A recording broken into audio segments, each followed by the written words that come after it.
서울의 수호산인 북한산 형제봉화에 놀랍도록 고요하고 아름다운 작은 남자가 있습니다. 마음 따뜻한 주지 스님이 계신 심고감인데요.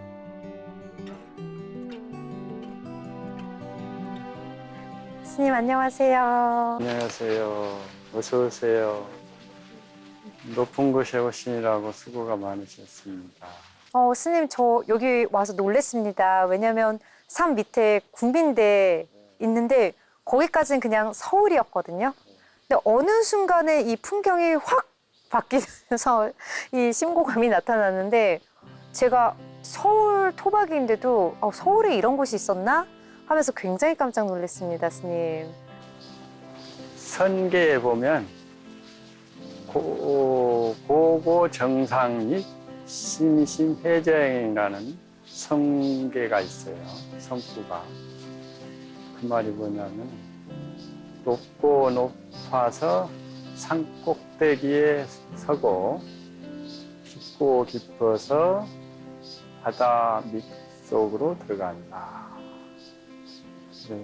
깊으면서도 높은 그런 정치가 우리 신고감이 있지 않는가. 네. 이름도 신곡이고 도량의 굴법당도 도량 내에서 가장 깊은 영험 있는 곳이고 좌선대에 올라가면 고고 정상이 됩니다.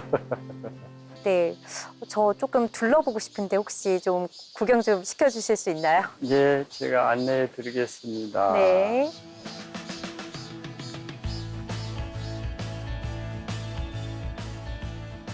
심고감은 북한산 형제봉 아래 서울이 한눈에 내려다 보이는 곳에 있는데요. 관음바위라 불리는 천연 굴법당에 모셔진 관음보살님은 예부터 자식을 잉태하게 해주시는 영험한 보살님이셔서 기도하러 오는 불자들의 발걸음이 끊이지 않는답니다. 또 심고감은 깊은 숲속 아름다운 자연과 부처님 가르침이 조화롭게 어우러져 불자들도 시민들도 누구나 마음 쉬어가는 힐링 도량이자 25년 전부터 불교계 최초로 산사 음악회를 꾸준히 이어온 문화의 도량이기도 합니다. 스님, 송광사에서 현호 스님의 은사 스님으로 출가하셨다고 들었습니다. 그때가 언제셨을까요?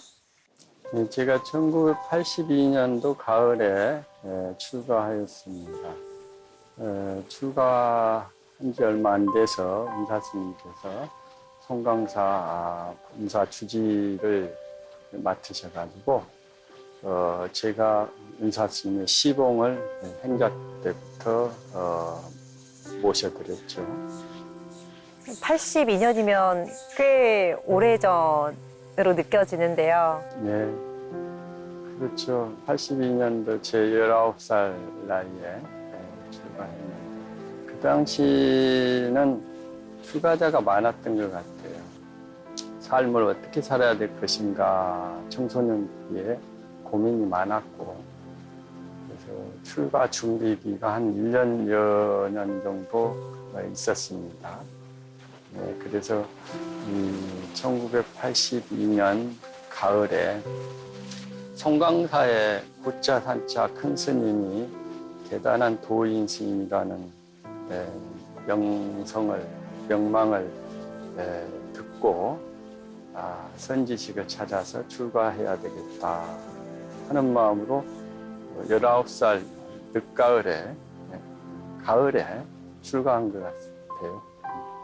그러면 그때 출가하셨을 때 어떻게 보면 행자 생활 시작하시면은 굉장히 또 많은 분들이 같이 들어가셨을 텐데 그때 분위기는 어떠셨을까요? 네, 그 당시에는 이렇게 출가자가 많았어요. 그래서 행자 생활에 행자 생활 과정에 보면은 또 하루 이틀 사이에 또 다른 행자님이 출가를 꿈꾸고 오셨다가 또 얼마간 있다가 이제 또 하산하시고 그런 것들을 볼 때 얼마나 그 자기 안에 갈등을 겪으면서 자기와의 대화가 많았겠어요. 그런 출가 지망생들이 많았었습니다.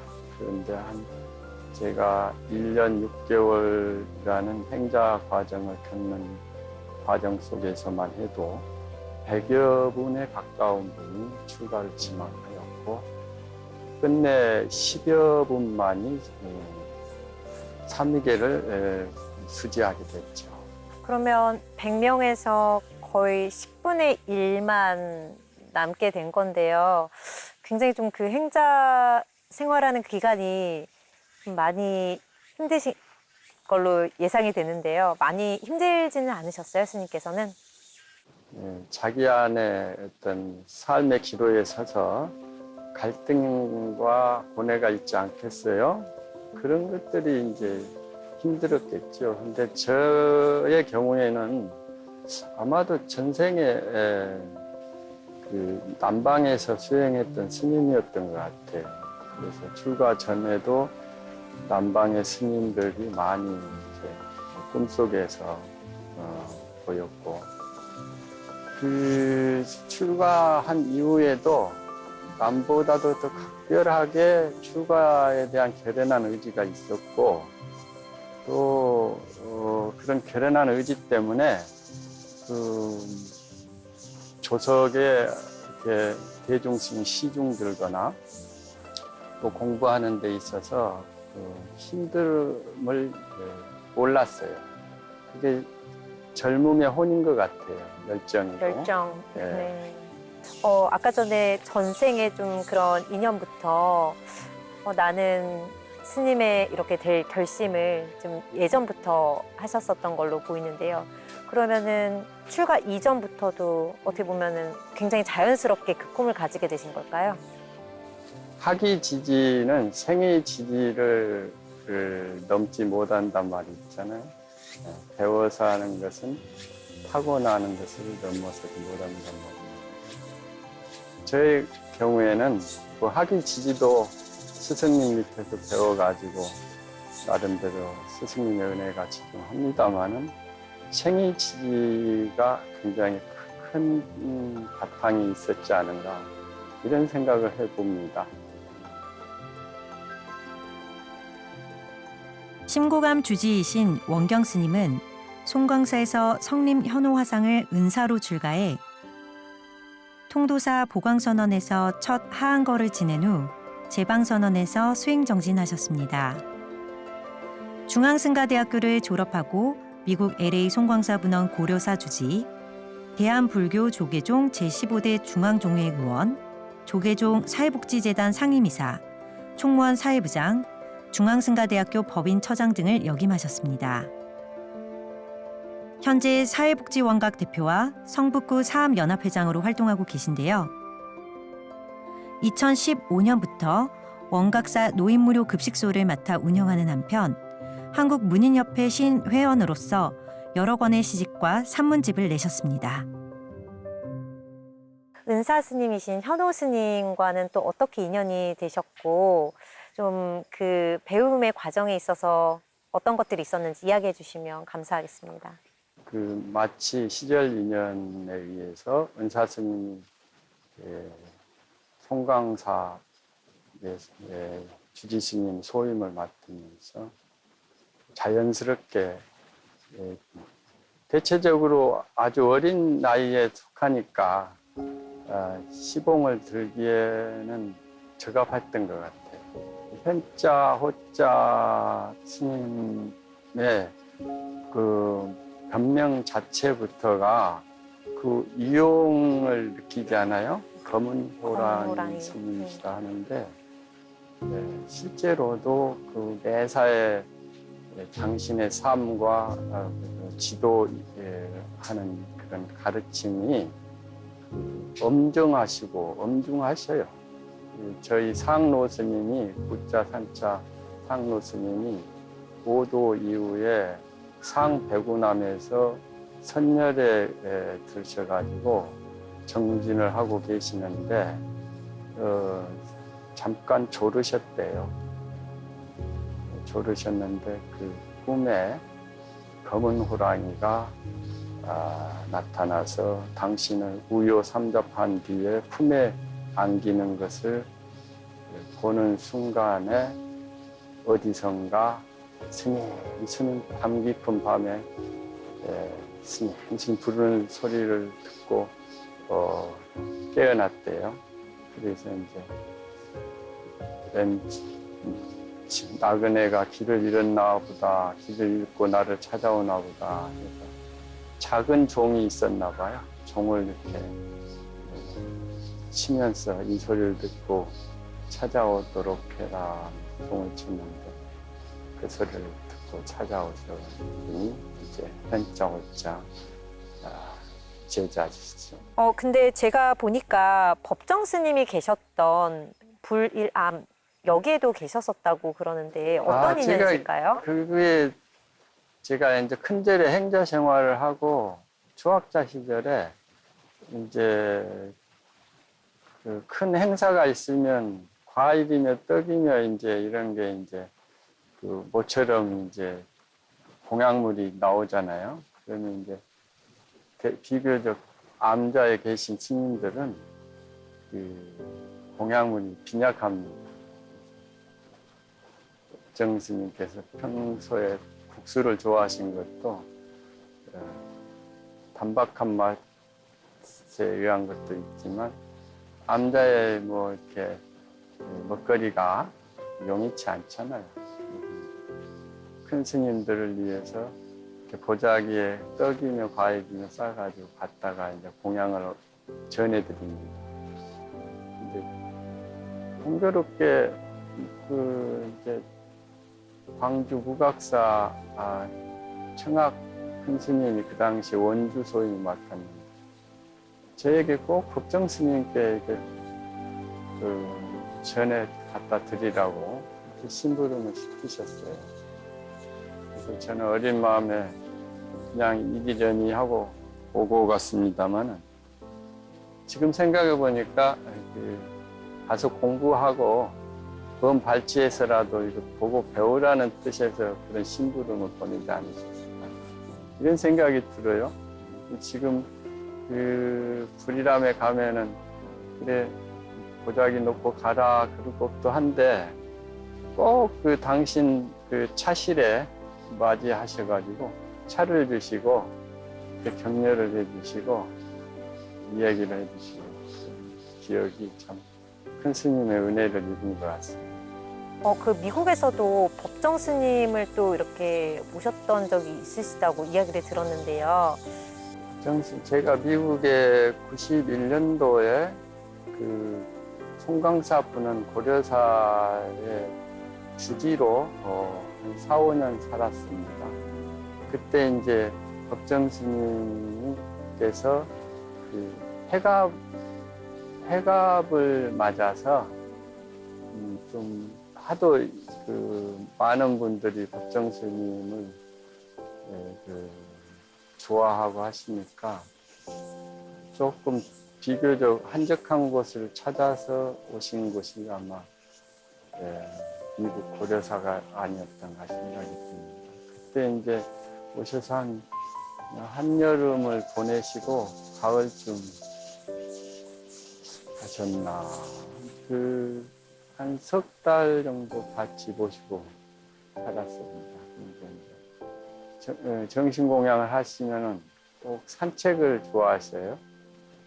이제 산책을 할 때 혼자 안 가시고 은경수자 산책 갈까나 같이 이제 쫄쫄 따라가면 이제 뭐 이국의 그 나무며 새며 이런 것에 이제 이렇게 신선한 관심을 가지시고 가끔 메모도 하시고 그런 기억이 나요. 또 이렇게 훌륭한 스승님들을 모시고 또 이렇게 수행자의 길을 걸어오셨는데 이제 출가를 하시면 아무래도 이제 속세 인연을 또 이렇게 끊으셔야 하는 부분이 있으시잖아요. 그래서 출가 후에 속가와는 한 20년 정도 아예 인연을 끊으셨다가 스님의 생신날 어머니께 전화를 드리셨다고 들었습니다. 혹시 어떤 계기가 있으셨을까요? 그 승속이 이별하기 때문에 출가의 정신은 세속을 끊는 게 마땅합니다. 그러나 이제 초학자 시절이 아니고 20년 이후에는 스스로 돌이켜지기를 부모님도 또 다른 여느 불자와 다름이 없는데 너무 그 자식과의 관계를 단절하는 것은 가혹한 그런 심정을 사시는 것은 참 너무 가혹하다는 생각이 듭니다. 그래서 늘 가서 얽혀서 살 수는 없지만 1년에 한 번 생신날에는 안부를 전하고 또 당신의 그런 그 자식을 낳아서 성장시키기까지의 그 노고를 기리는 마음에서 어머니의 이름으로 탁골공원에 대중공양을 냅니다. 어머니께서 그 소식을 들으고 뿌듯해하세요. 그래서 이제 저희 은사 스님께서도 늘 그런 말 하세요. 공부에 진력하다 보면 좀 다소 여유가 있을 때는 차별 없이 부처님 품 안에서 함께 하는 게 마땅한 것 같아요. 지금 스님께서도 어떻게 보면 스승님의 자리에 계신데 평소 제자들에게 어떤 가르침을 주고 계실까요?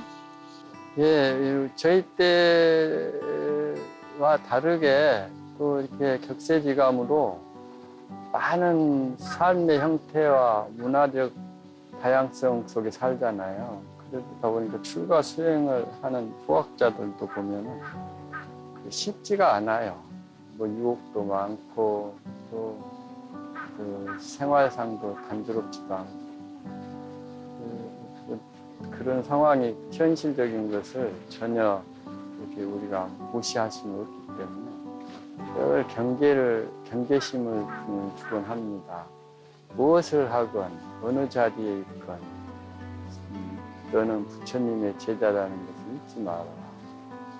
자기 정체성을 잊지 않음으로 인해서 많은 생활의 형태들이 육도 만행이 될 수 있잖아요. 그런 그 염원을 담아서 그런 지침을 자주 주곤 합니다만 그래도 이제 성근이 있는 수행자들은 어떤 난관이 있어도 잘 극복하는 것 같아요.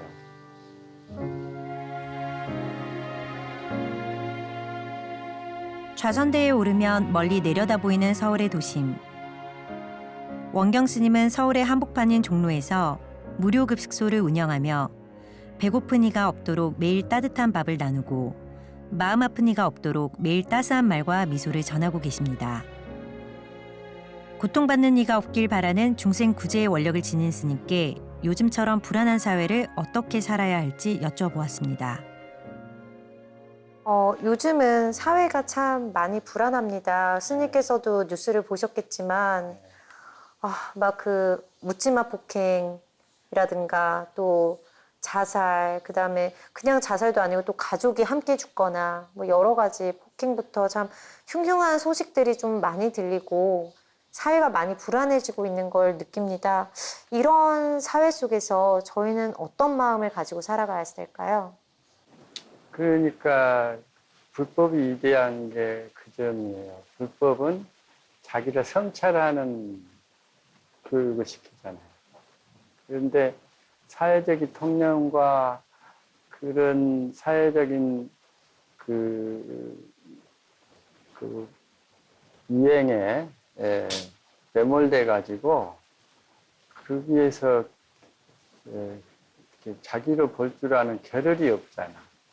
그러다 보니까 그 회오리에 휩쓸려가고 그래서 사회가 흉흉하다고 하지만 그래도 이렇게 유지되는 거는 그 성근이 있고 덕망이 있는 사람이 더 많다는 의미거든요.